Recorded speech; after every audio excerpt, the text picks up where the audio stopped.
kind of had another fireside chat on tap for our audience. Yeah, so for those folks who might not know, because the mill primarily does business on the East Coast of the U.S., Phil, about you and what the mill is. Yep.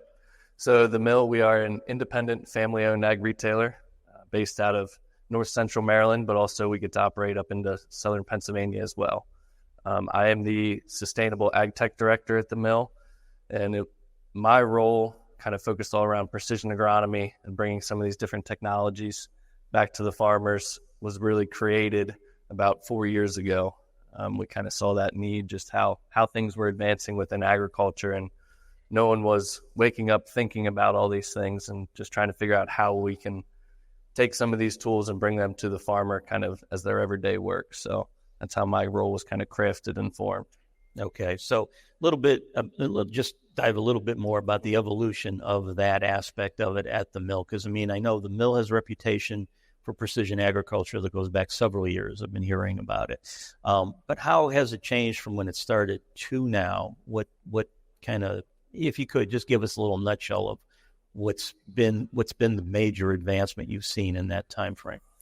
Yeah, I think the biggest major advancement we've had has been from a focused position and just kind of it's a lot of support from our leadership, our owners, and kind of that next level up. And so it's really been able to help kind of give me the flexibility. And also I have a cousin who also is helping me on this as well, just trying to help lead these different technology pieces. And whether it's variable rate, whether it's zone soil sampling, nitrogen modeling, we've done some satellite imagery, some drone work, variable rate seeding, kind of that variable rate piece, whether it's through our rigs or through the growers' rigs. A lot of that jump has come just within the last 3 or 4 years. And that came because we were just kind of dabbling, kind of dipping our toes in the water previously, because I was a sales agronomist for 4 years, but I was also kind of, I think maybe because of my age, I was kind of leaning that to see how I can fit some of those technologies kind of into my role, but it wasn't a full-time thought. It was a lot of other things, selling seed, fertilizer, chemistry, kind of the whole gamut beforehand. Well, you mentioned seed. I know I've talked to several people over the years saying that most of the growers' decisions always start with seed. But obviously, the seed goes into the ground. So the soil equation, I know that the mill has done a lot on that soil side of things. So tell me more about soil sensor technology, soil analysis in the modern age of agriculture, and how that has advanced for the industry in general and for the mill specifically and your customers. Yeah, so I think we send about 8,000 soil samples in a year. The bulk of those, of course, are coming over that kind of late fall, post-harvest and winter time. It was probably, might even be 10 years ago now, that we first started dabbling with a soil sensor, just trying to try it out, trying to figure out how we can move from just a traditional composite soil sample across the whole field and figure out if there's a better way to do it, a smarter way to do it. And it took quite a few years for us to really gain some confidence, and really just a lot of asking other retailers, a lot of other cooperatives, and everyone else in the industry that we know, to gain a lot more confidence in what that technology was trying to bring to us. And we leaned towards that zone sampling route because of our geography, our location. Field sizes are traditionally smaller and not square, not circle. They are odd shapes. There's long necks. There's right everywhere in between. So the zone kind of sampling setup seemed to fit for our region. And we had originally started with one of the Varus machines at that time, and now more recently, within the last, I would say, 6 years, we've moved to a dual EM. It's similar to an EM38, so you get the same kind of info. It's just a different way to go about it. What about some employing the newer technologies as aids? I mean, last year at this conference, drones were coming in really strongly with a lot of the ag retailers, and they were using them in their operations. Are they part of this picture, or are they complementary to it? Can you kind of talk about what the mill's doing on that front? at least from our perspective at the mill, the drones, so we have kind of two sets of drones. We have two of them that are flying on fungicide for wheat, corn, soybeans, and also spreading cover crop over top. Of course, fungicide time for us right now is hot and heavy. Things are rolling pretty good. And then we also do have a smaller drone that is able to take imagery and kind of map some fields, do a little bit of kind of pre-mission work, which is kind of helping out that side. But from our perspective, we haven't done anything from a soil side or a fertility piece with it. Okay. So that may be something down the line, perhaps. Correct.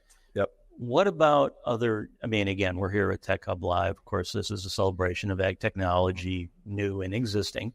So, I mean, we're early, but I mean, as you've walked around, what new technology potential have you seen here at the event, and how might that be employed by the mill in its soil analysis operations moving forward, perhaps? Yeah, I think just from a soil analysis piece, we've seen recently some of the kind of in-field sensors, whether it's from a tissue sampling or some of the probes that kind of give you some of those more instant results. We've had more exposure to them within the last 2 years.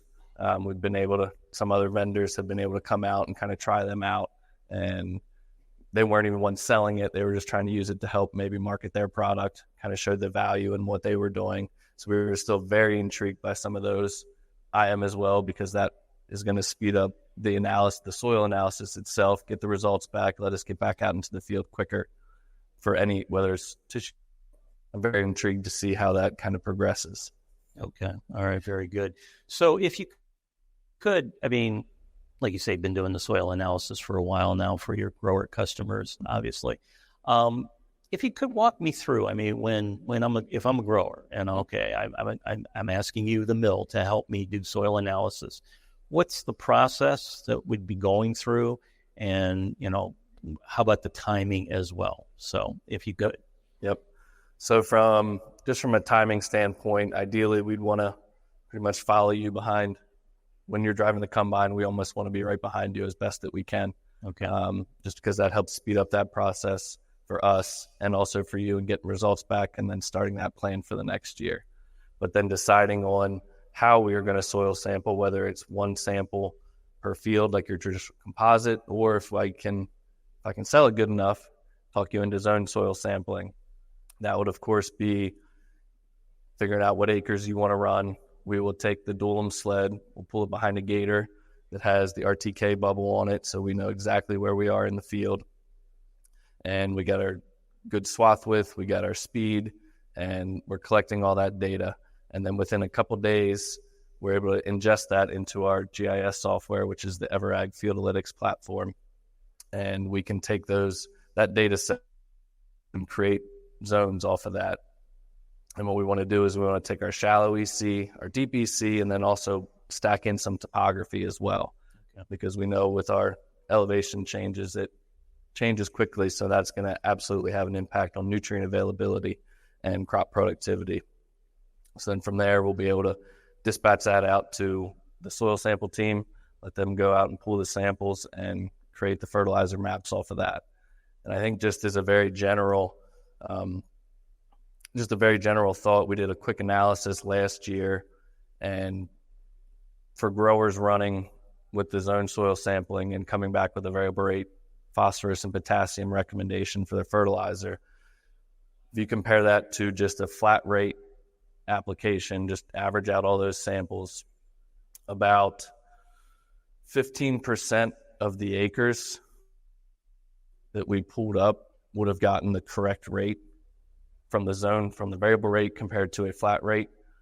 But it then went about 40% would have been under applied, and about, 35% would have been over applied. Wow. So we're just trying to apply fertilizer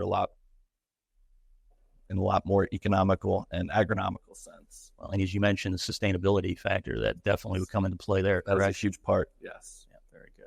All right, well, Tim, thank you for joining us to chat from the 2024 Tech Hub Live event. On behalf of myself, everyone at the Crop Life Media Group, thanks for joining us, and we'll be back again with another fireside chat later in the day.